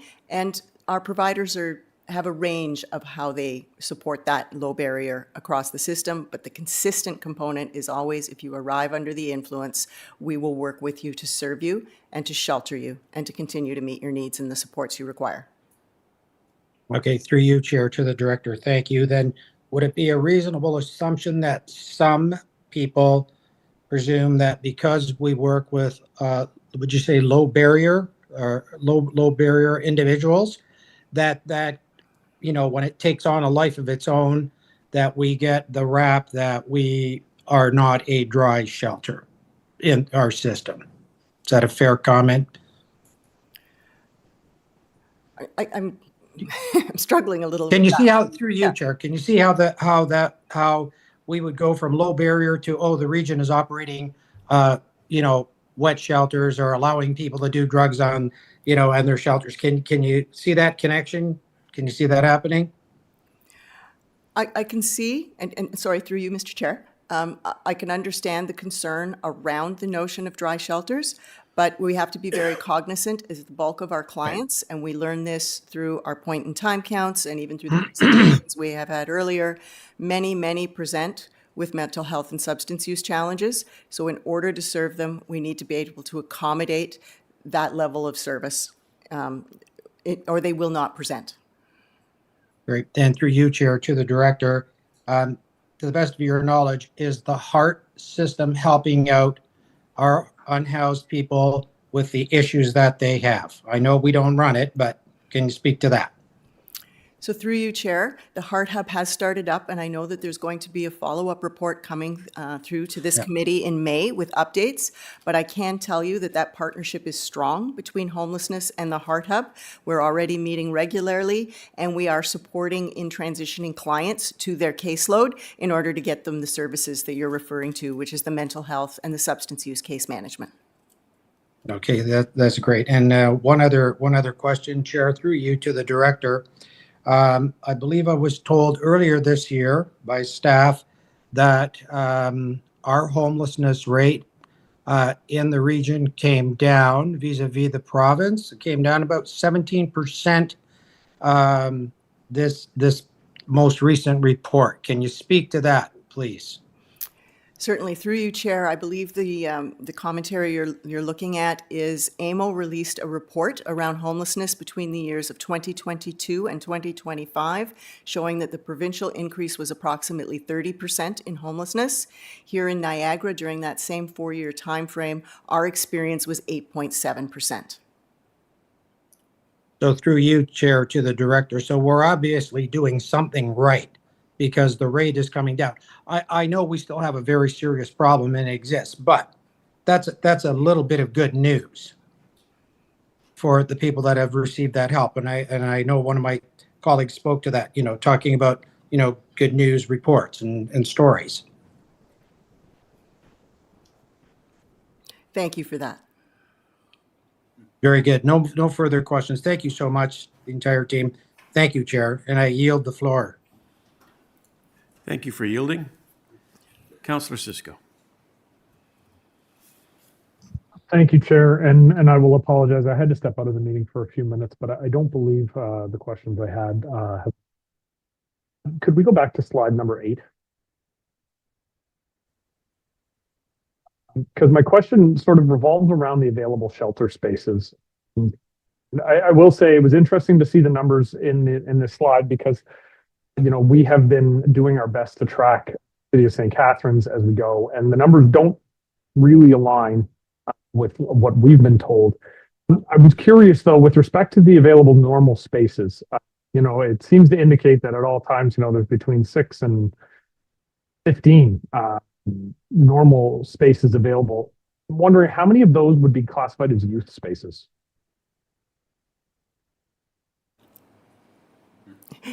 Through you, Chair, recognizing that the conversation today is largely focused on adults and the winter weather, we excluded the youth spaces from this chart. Okay, so then that actually frustrates me a great deal more than I thought it would, because one of the problems we've been running into, you know, it's been very cold, obviously, for the last couple of weeks, hence the winter spaces being made available. But the city is currently in a situation where when we are trying to, you know, remove encampments that are on public land, we're up against a lack of shelter space. So as our staff have been tracking, you know, making the phone calls, trying to identify spaces, they haven't been able to find anywhere over the time period that you have up on the screen here. I have a chart that covers basically the same time period, and the number of adult spaces has ranged from 0 to 3 in that time period. And so I'm just trying to understand where the anomaly is between what the region has on this slide and what has been the experience of at least City of St. Catharines staff. They're working to try and clear the spaces because, you know, as you know, we have a public space use bylaw, and there are some areas which are prohibited. There are some areas where, you know, encampments are not prohibited unless there is shelter space available. We have not been able to remove some of those encampments because the message that our staff are getting is that there is no space available. And so from a legal standpoint, we can't actually remove. So I'm wondering if you could comment on the discrepancy there. So through you, Chair, I will do my best. I have great confidence in our HIFAS data and the notes that are in because I have been putting significant pressure on my staff to look at this each and every day. So if we are seeing a discrepancy between the phone calls you're making and what we have in the system, I'm happy to have a conversation and have our teams work together to understand that piece. But again, these are also spaces across the system. And if you're looking at one particular site, we could have challenges. But I'm absolutely happy to take that offline and have a more detailed conversation. But I do have confidence in my HIFAS data. Okay, so then could I ask, could we maybe arrange something with our CAO and you, Ms. Cousins, and Commissioner Koenig, if she needs to be there? I don't necessarily have to be a part of it, but along with our homeless coordinator or encampment coordinator, because as I said, like the numbers, I know our staff are looking at the numbers across the system.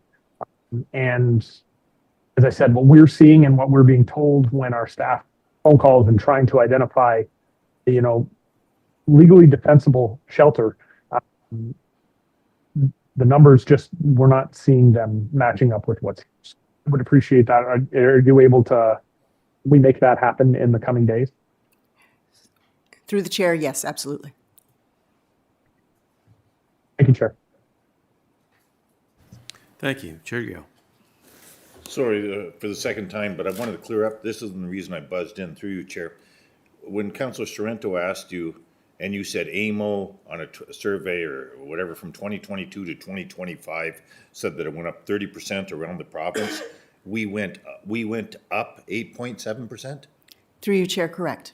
Okay, so we're still going up on that. So the reason I buzzed in was something that really caught my attention when, pardon me for first names, Henry, and Kathy said to me that the biggest increase we're seeing is families coming into the shelters.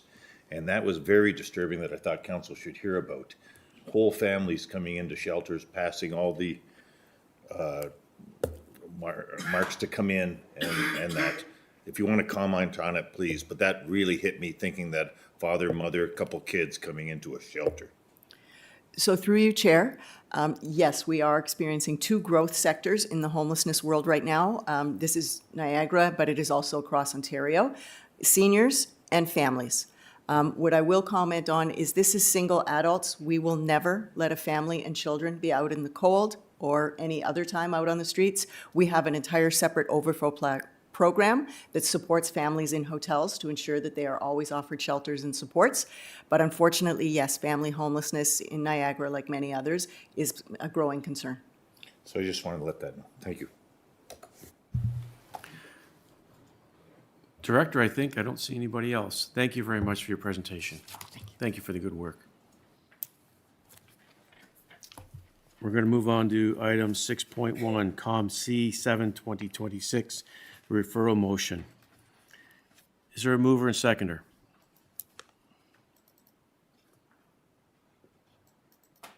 Councillor Whalen is moving. Is there a seconder?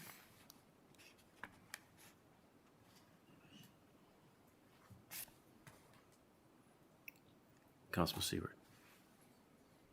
It's on the floor. So prior to asking for speakers, I'm going to ask on Commissioner Koenig, Community Service, to provide additional information, followed by Councillor Yip to provide information on behalf of the Police Service Board. As I noted earlier, it's also attached to 7.8 of the agenda, which contains additional information for the committee. Commissioner. Through the chair, thank you. So the presentation that Director Cousins provided really provided an overview in terms of how the homelessness system, particularly within the shelter system, works as a system rather than individual shelters. The other piece that's really important to understand, and I think Director Cousins helped to relay this, is it's a system we're constantly monitoring. And when we see that there are pressures arising, when we see there's a change, as there was this winter where it was really a particularly challenging winter, we ensure that the plan that we have in place, the winter weather response plan that we have in place, is amended and sufficiently nimble that we can meet emerging need. We do know that when the weather moderates, the number of people who present to shelter decreases, but we continue to monitor the shelter utilization rate. And if we were to extend the full system capacity across the system at 0 degrees that we currently have at -10, for all the reasons Director Cousins mentioned, really we have housing-focused shelters and want to be able to do that housing-focused work with individuals presenting to shelter. And we need those common spaces and those areas that in an overflow situation where we're putting, the mattresses and the mats for people, we need that space to be able to do that work. So it wouldn't be sustainable to take our current overflow approach and use that for basically the entirety of the winter season, which would be the 0 degree threshold. So with that, with the transition to implementing the winter weather response, we would need to introduce that at 0. We would need to expand the system. When we look at the utilization rates, we don't think that expanded system would be fully utilized. And I think one of the other pieces Director Cousins spoke to is there are limited funds available to support the system. How do we ensure that we make every dollar count?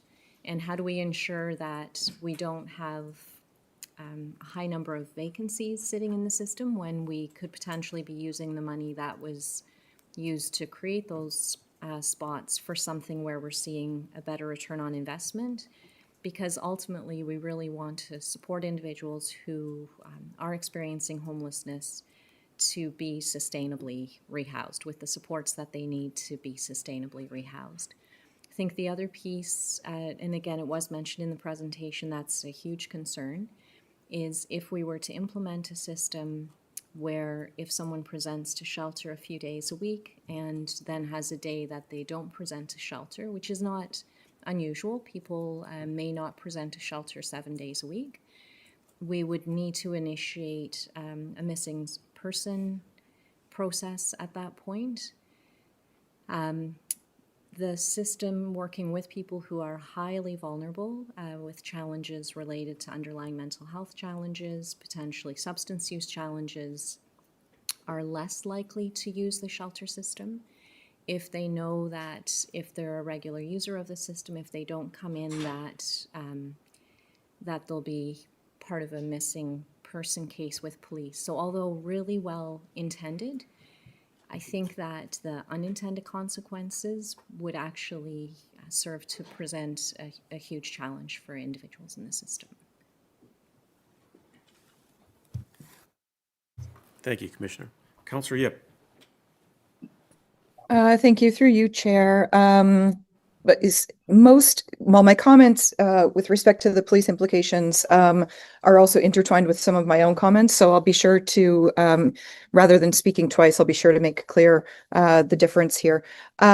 So there are a number of challenges with respect to implications for the police and unhoused community members that I just can't get on board with. First and foremost, item 4A in this motion cannot be read any other way than as direction to police.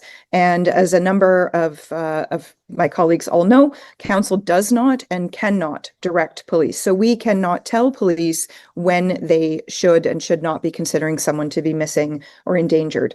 Passing this motion as written would be problematic in that regard, never mind the obvious implications for the police budget in taking this approach.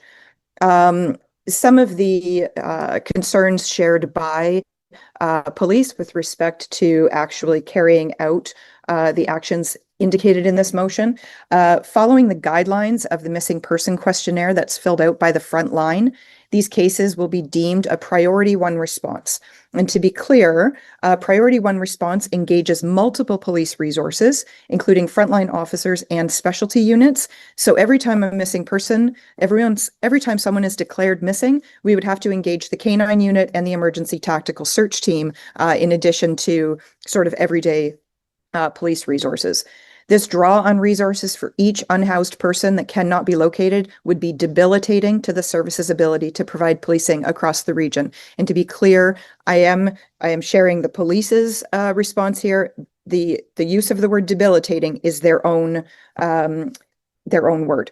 This motion as written would see dozens of high priority missing person cases region-wide every single day the temperature is 0 degrees Celsius or lower, which of course is nearly every single day in an ordinary winter in Niagara. And then returning to my own comments for a moment, and then what? If and when the police find someone who has been declared missing or endangered under this motion, they can't force that individual into shelter, and they can't force them to stay where they've been found, and they can't force them to tell police where they're going next. So is the person again declared missing or endangered if they move on to another location that isn't a shelter and they refuse to tell police or regional staff where they're going? So 1 minute they're found and 5 minutes later they're declared missing again, and we're again engaging all of those resources. With respect to the police's response to this, if this is supported as written, this motion would have a significant negative impact on police operations because it will affect the entire region, as emergency overnight beds are currently available at St. George's Anglican Church in St. Catharines for 50 beds, Summer Street Shelter in Niagara Falls for 25 beds, and Ontario Road Shelter in Welland for 15 beds. And I apologize for the noise in the background, but finally, beyond the concerns about police resources, though, and Commissioner Koning touched on this, I would suggest that there should be significant concern about getting police involved in people's lives when they may not want that involvement. Everyone who works in the housing and homelessness sector with whom I've spoken is deeply concerned about the impact this would have on unhoused community members and their willingness to engage with the shelter system. It's frankly shocking to me that we would even consider robbing people of any of their dignity by essentially having police track them at all times. If this motion goes ahead as written, we should expect that people will stop showing up at shelter for service at all if they know that police will be looking for them if they leave shelter and don't tell staff where they will be staying. Thank you, Chair. Thank you, Councillor. Are there any other questions, comments? Yes. Councillor Foster. Yeah, thank you, Mr. Chair. And I just a quick comment on this.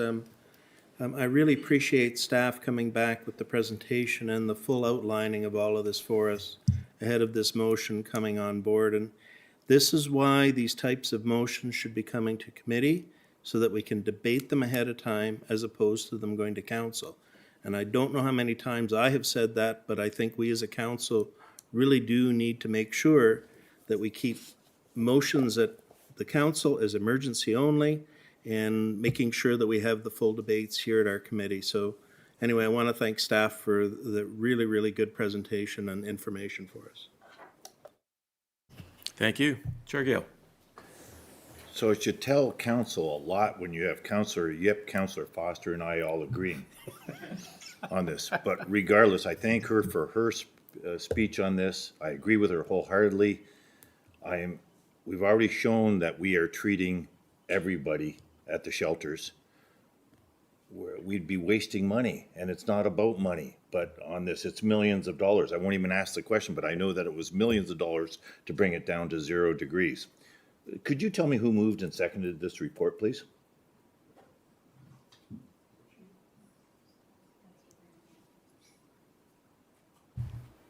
This motion today? Yes. It was Councillor Whalen and Seaborn. Councillor Whalen and Seaborn, to put it on the floor. Okay. Yes. Okay. I Have to go to wouldn't the even floor. have left this at the floor, but okay, I'm gonna be voting no on it. I won't say anymore. Thank you. Okay.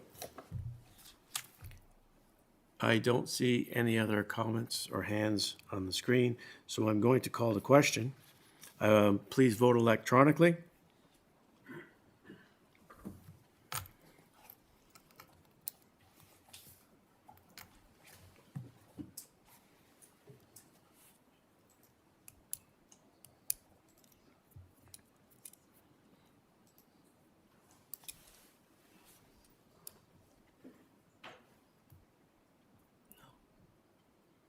I am seeing that has been defeated. Moving on to 7, consent items for information. Does any member wish to vote on the consent items separately? Does anybody want anything pulled? I'm not seeing any hands. Okay. Is there a mover and seconder? Councillor Woodavine, Councillor Foster, that this be taken as block. Any discussion? And I'm not seeing any. I'll ask you to vote electronically, please.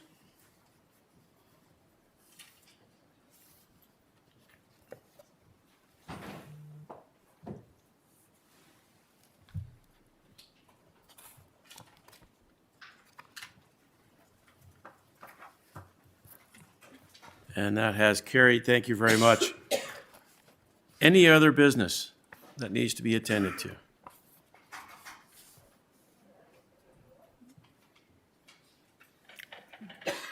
And I'm not seeing anything there. Thank you, everybody. The next meeting will be held on Tuesday, March 10th, 2026 at 1 p.m. here at the council chamber, and you won't have to put up with me. And if there's nothing else,